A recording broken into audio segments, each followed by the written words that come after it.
Hello and welcome back to Lone Wolf. Whether you can trust it is another matter entirely.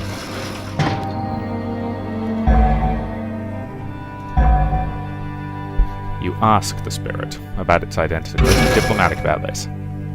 The spirit has made no threats and offered you no hostility. The least you can do is be polite in return. Calming your mind, you address it as respectfully as you can. Ancient One, I am Lone Wolf, Kai Lord, protector of the Sommerland. The disturbance you have felt is the same thing that brought me here. Tell me, who are you? What are you? You harbour a quiet hope that the spirit might be more like the Shanti of legend, an opponent of Na and all the Dark One's vile schemes. I know this place. Okay. I know this place was a haven for Shanti, practicing the terrible art of necromancy. If you were one of them, why did they imprison you like this? I will not deny what I was. In life I was one of the necromancers that worked and studied in this hidden place. Our arts were terrible and powerful. Sadness clouds the spirit's minds. Wonders and nightmares were achieved here in equal measures. Often our achievements were both at the same time. Our goal was so great, seeking to unlock the power of life and of death. We believed any price was worth paying, any action justified. But we were wrong. This is not the answer you hoped for, but it is one you feared you might receive. The demeanour of the spirit is at least polite, seemingly honest. You are quite skilled at telling when people are lying. The voice in your mind carries no expressions to read. Without such cues, can you really trust that the spirit's reticence is sincere? You are in touch with the very thoughts of the entity. They are vast and overwhelming, but also crystal clear. If there are any schemes or second intentions in this mind, you believe you would feel such duplicity. Eventually, I realized that our noble research had taken us too far. Everyone was in danger, not just our subjects. The whole region was going to be obliterated by the forces we had unleashed. Everything we had accomplished would be lost to the ages. I warned them. I truly tried to warn the others, but I received in return was scorn. The fools! They left me no choice. I tried to reveal our existence to the rest of the Shanti, but I was caught and imprisoned. As you listen to the spirit, you realize that just as you can see the truth in its thoughts, the spirit is probably doing much the same to you. You push aside such a disturbing thought and try to focus on your mission. You take out the Shanti cube, holding it forth. Spirit, what can you tell me about this device? I have been carrying it for some time. I know it is potentially dangerous, but I have also found it to be very useful. The spirit studies you in the cube carefully before it answers. Lone Wolf of the Kai, what you bear is nothing less than my greatest creation. I have been here for so long I cannot remember my own name, but those cubic containers, I remember them well. I remember all the wonderful and terrible things we did in the name of discovery that led to their invention. Containers, you ask, trying to follow the spirit's meaning. That cube, as you call it, is a storage matrix imbued with our magic. It holds crystals imbued with the special magical energies we discovered down here. You have surely seen them by now. The spirit is quite correct. You have definitely seen these crystals and the terrible things that they can do. On the other hand, you have to agree with the spirit about the potential. You could not have come this far without them. I sense that you are cunning and resourceful. Rare qualities for one not born of the Shanti. Perhaps you have even realized that the crystals remain inert until they come into contact with a living being, continues the spirit. Therein lies the core of our experiments. These interactions can often prove fatal, but living contact was absolutely essential to awaken and command their power. The spirit's voice feels cold and distant as it reveals its most terrible secret. To that end, many were sacrificed. It was unavoidable. Light emanates out of the urn, flickering over your cube and revealing that many of the engravings are exactly the same. The cubes are containers for far more than just crystals. In order for them to function, they require a full quantity of life to activate. Each cube houses such an activating power. They contain within their matrix the entire spiritual essence of a living being. You almost drop your cube in horror.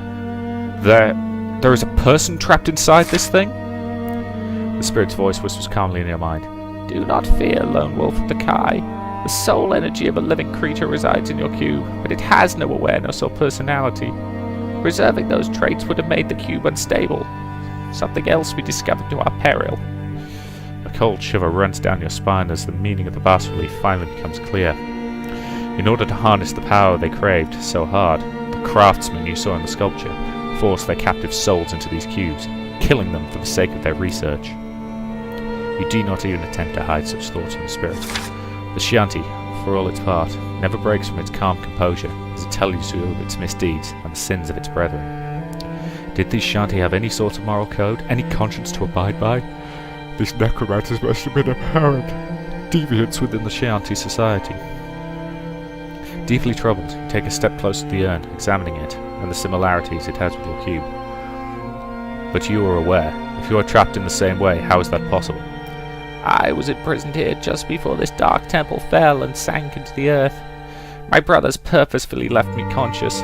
They did not strip away my sense of self, so that I would linger forever, a punishment for my betrayal. The light of the urn shimmers over your cube again. But you hold the key to my release. I will forever remain a spirit bound to this place, but I can be of service. You need not tell me that you disapprove of the things we did. I feel it in your every thought. And while I do not share your horror, we share a common purpose. I have no desire to see our secrets leave these halls. Our time has passed, and the defilers of this sanctuary must be opposed. Glowing brightly, the lid of the urn starts to shine as the spirit inside yearns to be free. If you break my bindings, I will help you drive away these intruders. Will you help me, Lone Wolf of the Kai? Ooh. I am willing to trust it. If you had met the Shanti when it was a necromancer, you would have surely been enemies. But despite that, you feel you can trust it now. It has suffered for its crimes and in its own way, even if it wants to right those wrongs. In its eyes, Guznar's raiders are simply not worthy of the ancient necromantic secrets its cabal discovered. That may be arrogance, but its pride is a promise that you can count on. Hoping that your choice pays off, you decide to free the spirit from its captivity. I will release you, Old One, but I do not know how. The spirit replies, quietly grateful. As I told you, the key to my freedom is in your grasp. I sense this cube has already been used to open locks in this place, yes? Search the pedestal. If you have encountered any barriers in this place before, you will easily recognize the lock to my magical cell. Another cube puzzle. Ooh, blooming out, this one looks interesting.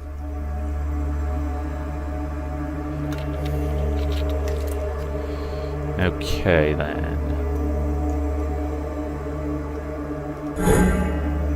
That's got to be the first piece. Okay. There we go.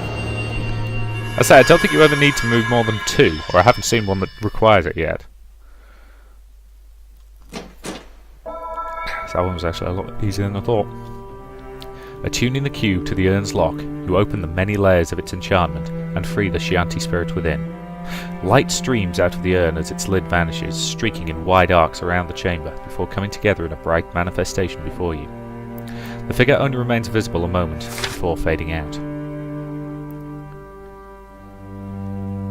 Am I going to regret this decision, I wonder?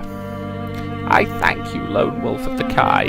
The elated spirit voice echoes in your mind. Now come, I sense a great power nearby. We must make haste before it grows so great that even together we cannot defeat it. As you move, the spirit warns you. I am greatly weakened from the effort of breaking free. We can communicate because you are willing to allow it now, but I will not be able to affect our foes. My knowledge, however, will be a powerful weapon for you to wield. I understand. You think back to the Shanti spirit. Any aid you can give me, I will appreciate. Just give me no reason to regret my trust in you.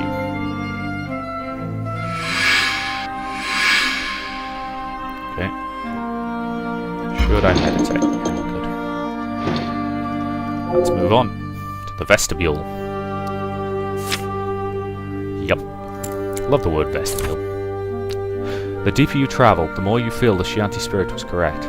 There is definitely a dark power here, one strong enough that your Kai senses start to recoil from it. Whatever is down here, it is utterly foul, and its strength is growing. Proceeding cautiously, you reach a junction where the tunnel ends abruptly in a cave-in, and a small passageway leads off to a chamber nearby. As you creep as close as you can, listening to the two voices, both loud and deep, that echo inside, you instantly have a terrible suspicion, and you pray is wrong. The moment you see what is blocking the way ahead, those prayers come to naught. There, completely filling the passageway ahead, are the dark silhouettes of two Gorgas. Why two such fearsome warriors would be stationed here, you can only hazard a guess. There must be something important past them, something they have to protect. Whatever the reason, their rumbling conversation makes it clear they do not appreciate being bound to it. They have been stationed here, motionless. Boredom and inaction do not suit a Gorgard's well. Gunza, aha, zizi, ach, hokin, gitach. Gunzar wants the girl. Why do we wait? Argues one, while grinding a jagged stone across the edge of its huge axe. The other Gorgaz thumps the ground with his brutal-looking hammer. Vodak, zus, zizi, aha, och, ich, tach, achi, hamas. The Vordak is working on its magic. I want to be the one who kills Lone Wolf. That must be the dark energy you've been sensing. The danger the spirit warned you of. The Vordak must be drawing necromantic power from the temple itself. You have to stop it before it's too late.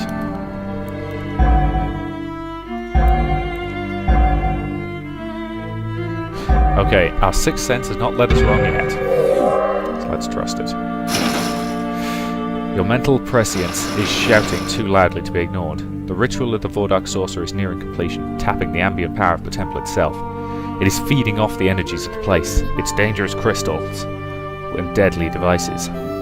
While this is surely cause for alarm, it may also be something the Shanti spirit can help you disrupt. If anyone would know how to break this dark calling, it would be the Necromancer. Luckily, the Shanti spirit managed to earn your trust. Manifesting near you, he whispers guidance that will help you in your battle against the Gorgads. Before you can reach the Vordak Lord, you'll have to bring them down first. The spirit's advice is sound, guiding you to choose the perfect moment for a first strike. You rush into the room and catch them all unaware. Hang on, am I about to fight two giant, scaly lizards that can usually clobber me in a couple of good hits? Oh, bollocks.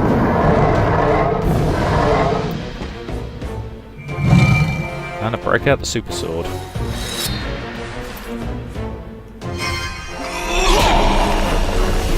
I'm going to have to focus on one and then the other.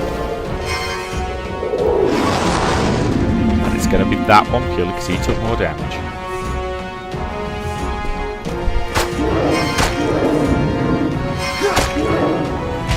Let's get the crossbow bolts into him. Start with poison. Damn it! Too early. I'm tense. It's the problem.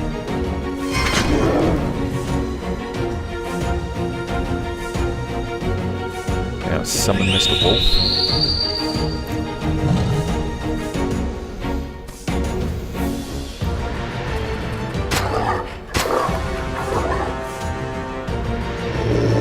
Okay, he's taking a lot of damage. I'm going to hit this one with a disabling strike to the legs. Retarget this one, hit him with a heavy strike. Good hit. Okay, come on, I just need enough. No, I'm going to drink a potion. Damn it, I didn't quite have enough time to go into guard mode. That was probably a waste of a perfect potion. See what I mean about those things being able to virtually one-shot me? Yep. Oh, this is going to be a problem.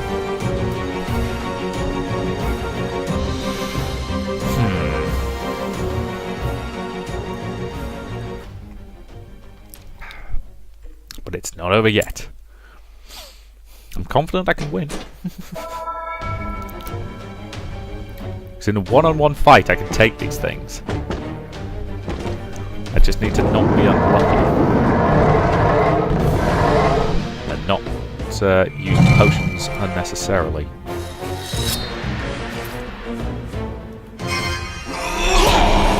And not screw up when I fight the crossbow bolts at them.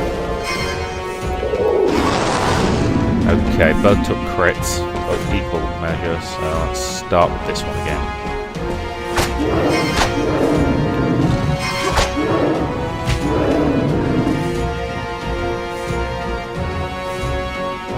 poison. Good. Second. Fire. Third.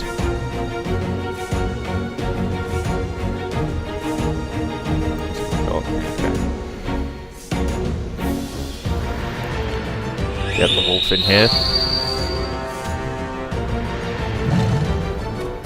Attack the large, scaly, horrible monster in front of me. Ah, God, no, not me. Sorry, obvious joke. In fact, that's a misquote of a joke from Mass Effect 3.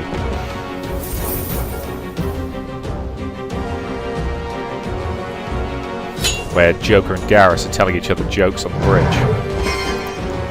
You know, one of them is, what do you call it when a Turian gets killed by a large, horrible, scaly monster?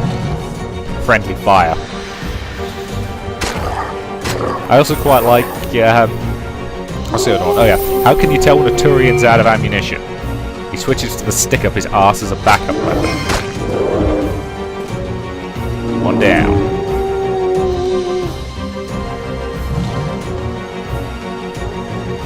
I doubt this will work. Nope, didn't think it would. Worth trying, though. Assuming my poison crossbow has. At least we've got poison damage. Flaming bolt shouldn't be far behind. Stamina situation is a bit problematic. Oh, bloody hell. Hate this attack. On the plus side, and I was thinking about drinking a potion anyway. So that at least gives me good justification to do it. Because at least now I don't feel like I wasted that potion. Flaming crossbow. Dang it. Okay. Thank you, Mr. Wolf.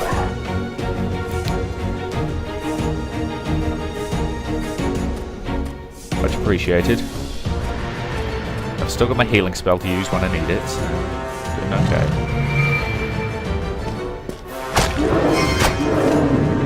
Ah, hell. I maintain swords don't degrade this fast, goddammit.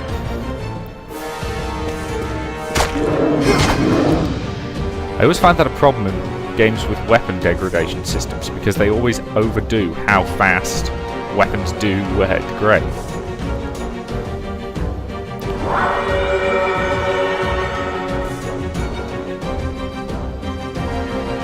I'm not going to say weapons don't degrade, because of course they do. I'm just saying they don't do it anywhere near this fast. And I'm going to have to swap primary and secondary weapons again.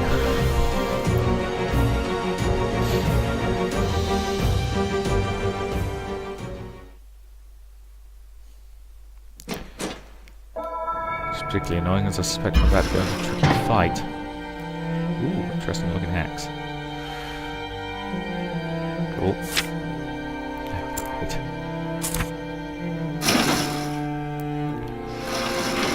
Okay, well...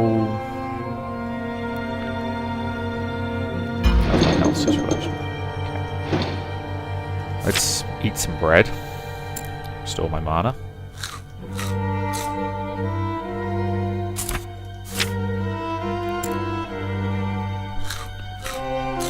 And let's eat some mushrooms to restore my endurance.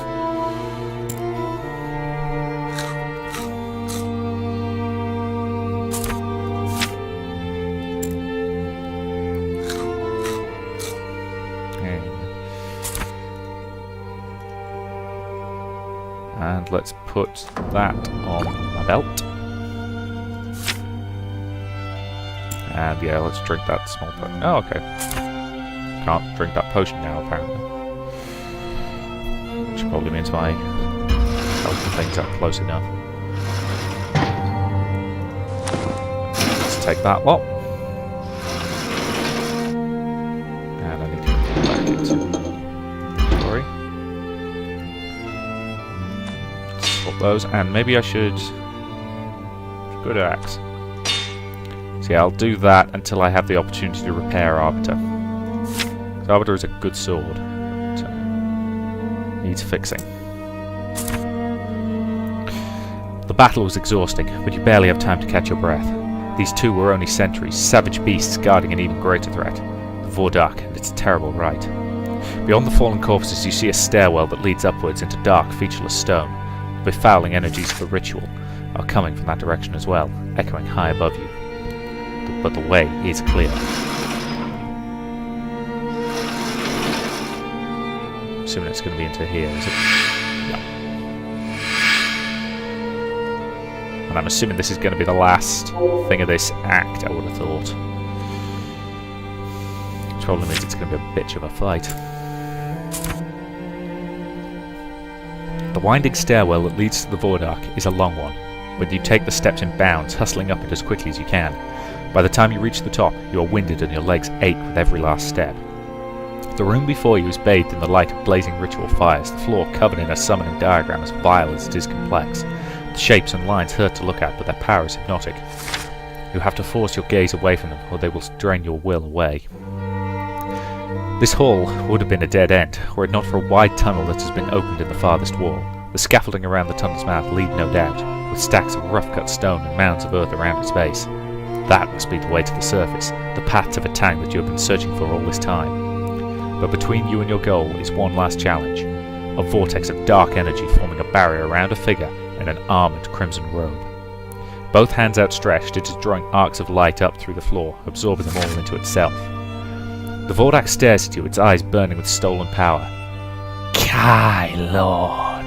It hisses at you in the language of the Darklands, but its words form inside your mind as well. I was not expecting you so soon. I suppose you must have slaughtered those brutish fools downstairs. I felt their lives seep into the stone, and through it, into me. The Vordark throws its head back, reveling in its ritual. They did not understand the truth of this place. The primal energies just waiting to be unleashed. But I, Abysmal of Helgadad, I do. The entire room trembles around you, sections of floor splintering all around the Vordark's ritual circle. This place is about to tear itself apart, the last of its power about to be torn free. Are you ready to join your dead brothers, Kai Lord? Darkness hammers against your will. Your mind is being assailed by the words of your foe, but the Shanti spirit helps you fight back against the Vordark's power. Abysmal's voice and thoughts both scream in frustration as you stand your ground. This ends here. Gathering all of its essence together, the spirit forces itself to manifest into an incandescent cloud. You can feel how much effort this must be for it, both to manifest like this and to resist the call of the Abysmal's right. The spirit surges across the chamber, impacting the Vordark's dark barrier with a brilliant flash of light and shadow. Shielded within, Abysmal hurls power at the Shanti, trying to drive it away. The field flickers, but it does not fall. Though this arcane combat is surely agony for the Shanti, it does not pull away. The arcs of light and darkness erupting from the barrier blast outwards, growing more violent with every passing moment. The result of such a class is dangerous and unpredictable, and run for cover. Grab some cover.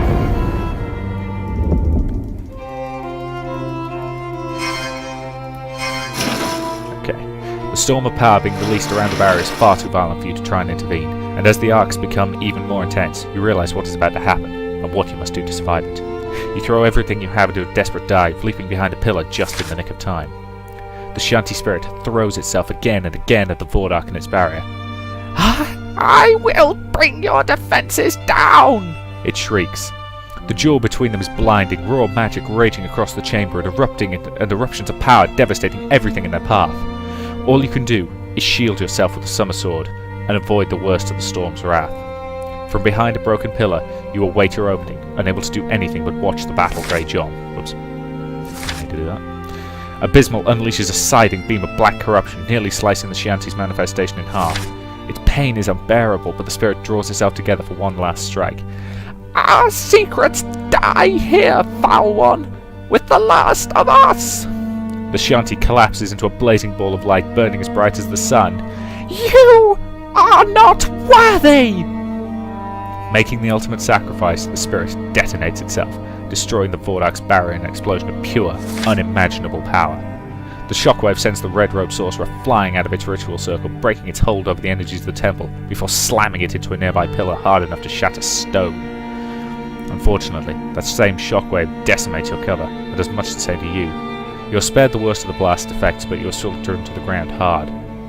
Abysmal is the first to rise, and once it stands, the Vordak reaches out, wielding an immense black war mace in its skeletal hand. The Vordak approaches, sending out shockwaves of dark energy that lash against you like a storm of black razors. With each step it takes, you can feel the stones of the temple tremble, reverberating against the terrible energy that is torn from them.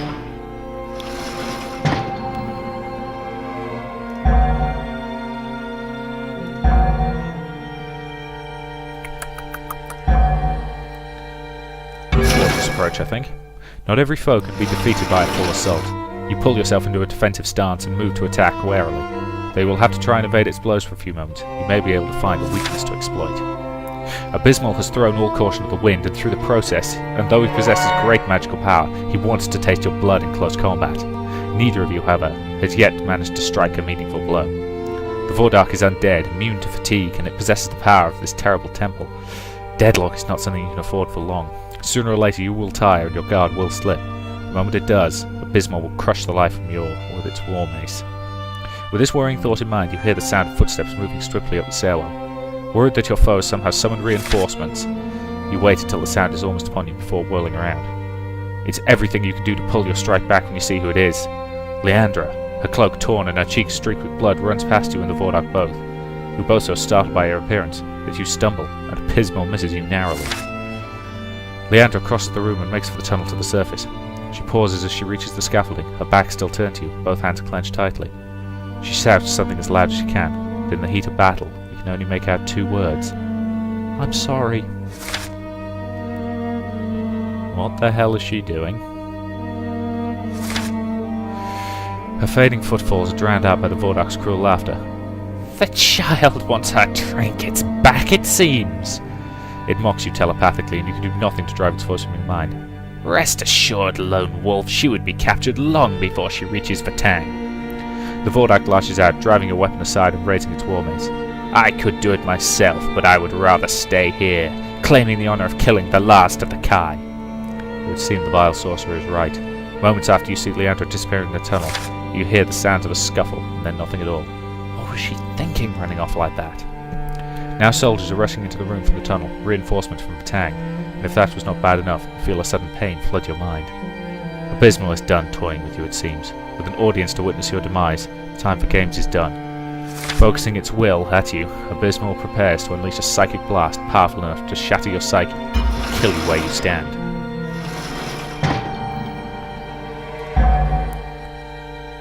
Okay, Mr. Wolf, time for you to save my ass once again. Luckily, Leandra, thus after being so foolish, is not the only ally to have followed you here. The pack leader has kept his promise, and as you call out, he answers your cry for help. As Abysmal's will builds to a fever pitch, you hear his howl echoing up the stairwell. Strong as he is, the pack leader is no match for a sorcerer of Nar at the height of his power. The wolf's willpower is as great as your own, however, and he's every bit as stubborn. He might not be able to defeat your foe, but the mighty Alpha will fearlessly face it at your command. Bounding across the ritual chamber, your grey-furred companion slams into the Vordak, fangs bared, going through its throat. Abysmal loses its concentration, stunned as much by the sudden arrival as the wolf as by the impact. This is a precious chance, one you may not get again. You call back the wolf, and charge at Abysmal. Well, I think that's a pretty good point to end this video. So, I will say thank you very much for watching, and I'll see you in the next part.